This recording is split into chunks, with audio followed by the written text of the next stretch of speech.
Bonjour à tous, je m'appelle Dan et je serai votre expert en classe d'art design journée pour le dessin en perspective.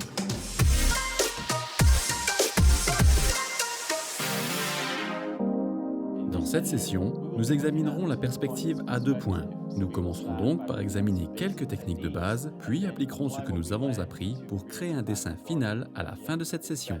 Maintenant, même si cette session peut être autonome, je vous conseille de regarder les précédentes si vous ne l'avez pas déjà fait. Comme toujours, pour suivre cette session, vous aurez besoin d'un paquet de crayons, peut-être d'une gomme, d'un taille-crayon. En plus de cela, vous aurez besoin d'une règle et de papier. Ainsi, lors de la session précédente, nous avions jeté un coup d'œil à une perspective à un point, en dessinant des boîtes en utilisant un point de fuite. Maintenant, nous allons commencer par faire la même chose, sauf que nous examinons une perspective à 2 points. Nous utiliserons donc 2 points de fuite pour ce faire. J'ai tendance à dessiner davantage dans une perspective à 2 points par rapport à une perspective à 1 ou 3 points, car cela semble s'appliquer à plus de situations. Maintenant, parce que nous dessinons dans une perspective à 2 points et que nous utilisons 2 points de fuite, cela signifie que deux ensembles de lignes parallèles convergeront. Encore une fois, la meilleure façon pour moi d'expliquer cela est de vous montrer dans un dessin. Commençons donc comme d'habitude avec une ligne d'horizon au centre de la page. Et je vais construire une boîte en perspective à 2 points, ce qui nécessitera 2 points de fuite. Maintenant, lorsque vous dessinez en perspective, vous constaterez souvent que les points de fuite sont hors de la page, ce qui signifie que vous devrez estimer la direction de vos lignes. Cependant, pour cet exemple, je les garderai sur la page et j'en placerai un de chaque côté. Vous voulez généralement que ces points de fuite soient bien espacés, car s'ils sont trop rapprochés, vous risquez de déformer le dessin.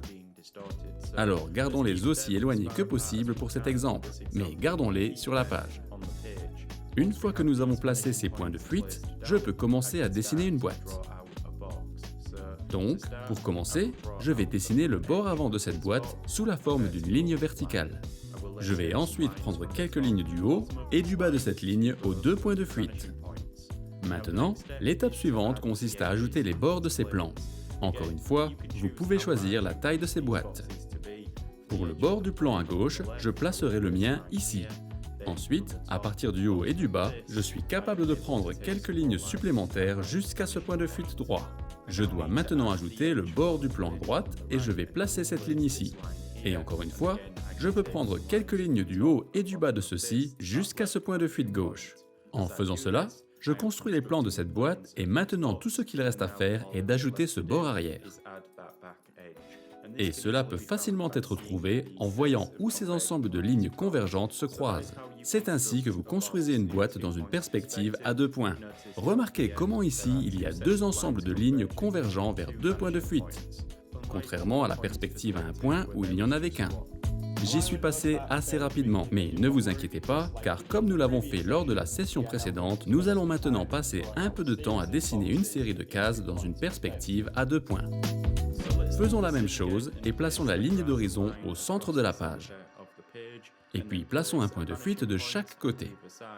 Maintenant, je commence par dessiner le bord avant d'une boîte. La longueur de cette ligne dépend de la hauteur de la boîte que vous dessinez. Maintenant, prenez quelques lignes du haut et du bas jusqu'à chacun des points de fuite. Ensuite, je peux ajouter ce bord pour le plan de gauche et prendre 2 lignes du haut et du bas de celui-ci jusqu'à ce point de fuite droit. Ensuite, je vais ajouter le bord du plan à droite et prendre 2 lignes du haut et du bas de celui-ci jusqu'à ce point de fuite gauche. Encore une fois, l'endroit où vous placez ces lignes pour les bords de ces plans dépend de la taille de la boîte que vous dessinez. Enfin, ajoutez ce bord arrière au point où les lignes convergentes se croisent. Alors maintenant, dessinons une autre boîte. Cette fois, elle sera derrière celle-ci, et je vais en faire une plus grande. Au lieu que cette première ligne soit le bord avant, ce sera le bord arrière pour le plan de gauche. Mais tout ce que nous avons vu s'applique toujours. Ici, je vais juste ajouter ce bord avant par la suite. Et vous pouvez donc les aborder comme vous le souhaitez. Parfois, vous voudrez peut-être commencer par dessiner l'un des plans, puis construire le reste à partir de là. Tant que les bords de la boîte convergent vers les points de fuite, la façon dont vous les dessinez n'a pas d'importance.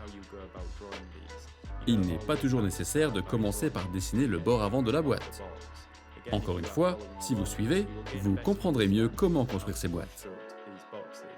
Ici, j'en ai dessiné une autre à côté de cela et je continuerai à en construire d'autres. N'oubliez pas non plus que si quelque chose se trouve au-dessus de la ligne d'horizon, nous le regarderons et dans ce cas, nous verrons le bas de la boîte. Si quelque chose est en dessous de la ligne d'horizon, nous regarderons vers le bas et verrons le haut de la boîte. Voici donc une série de boîtes de tailles différentes dessinées dans une perspective à 2 points. Encore une fois, je vais décrire chacun d'eux. Voilà donc comment dessiner des cases dans une perspective à 2 points et nous en ferons beaucoup tout au long des sessions. Je pense donc que ce sera utile si vous faites de même. Maintenant, pour cette partie de la session, comme d'habitude, je vais terminer en créant un dessin final. Alors ici, je vais dessiner un pont au-dessus de l'eau dans une perspective à 2 points. Et cela peut devenir assez technique, d'autant plus que nous construisons le dessin. Mais ne vous inquiétez pas, je ferai de mon mieux pour expliquer tout le processus, et je suis sûr que vous apprendrez quelque chose en faisant cela. Alors, pour commencer, je vais dessiner ce qui va être le plan de l'image pour ce dessin. Et je placerai également la ligne d'horizon ici dans cet exemple. Ce sera au centre de la page. Maintenant, pour les points de fuite, je vais en placer un à droite. Cette fois, il sera placé ici et le point de fuite gauche sera de l'autre côté au bord de la page. Encore une fois, nous examinerons quelques exemples dans une session ultérieure où les points de fuite sont hors de la page. Mais pour l'instant, gardons-les ici.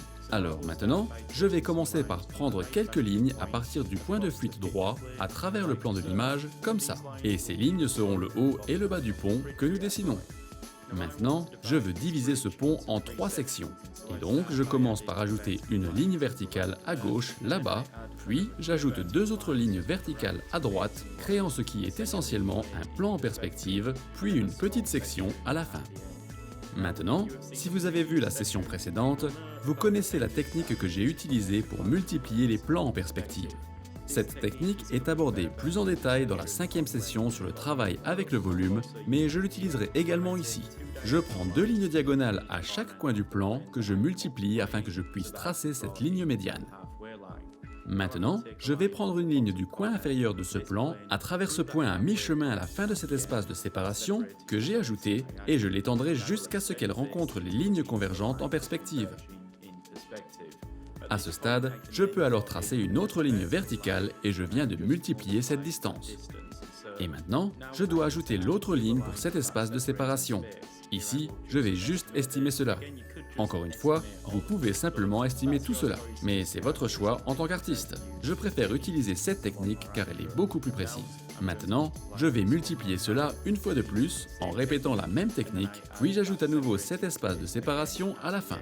La raison de cet espace de séparation est qu'entre chacun d'eux, nous aurons les arcs du pont, ce que je vais dessiner maintenant. Je prends donc quelques lignes diagonales à chacun des coins de ces plans, en ignorant cet espace de séparation cette fois, afin de trouver le point central. Et je vais ajouter une autre ligne légèrement au-dessus et une en bas. Ici, ce que je fais est d'ajouter quelques lignes directrices que je peux utiliser pour m'aider à dessiner les arcs du pont. Et ceux-ci seront tracés à l'intérieur de ces 2 lignes que je viens d'ajouter. J'ai également dessiné le point central, ce qui sera utile pour dessiner ces arcs. Alors ici, je dessine ces arcs et ceux-ci peuvent être pénibles à dessiner. Mais heureusement, ces lignes que j'ai tracées précédemment m'ont aidé à le faire. Vous voulez donc tracer un arc dans chacun de ces 3 plans entre ces espaces de séparation. Maintenant, jusqu'à présent, vous avez peut-être remarqué que je n'ai même pas encore utilisé le point de fuite gauche. Mais maintenant, je vais le faire parce que je vais prendre une ligne du bas de chacun des espaces de séparation au point de fuite gauche. Une fois cela fait, je déciderai de la profondeur de ce pont et choisirai où ajouter une autre ligne verticale pour le bord arrière. J'ai également besoin d'ajouter une section d'arc ici. Maintenant, nous ne verrons pas le bord arrière dans les sections supérieures du pont. Vous n'avez donc pas besoin de les dessiner. Je vais simplement les revoir pour m'assurer qu'ils ne sont plus visibles. C'est quelque chose à considérer lorsque vous construisez un dessin. Vous voulez garder vos lignes légères pour pouvoir les retravailler ou même les effacer plus tard. Mais c'est un problème pour moi quand je fais ces vidéos, car j'ai aussi besoin que vous puissiez voir ces lignes. Et j'espère que vous pourrez toujours les voir. Maintenant, nous avançons bien ici. Ce que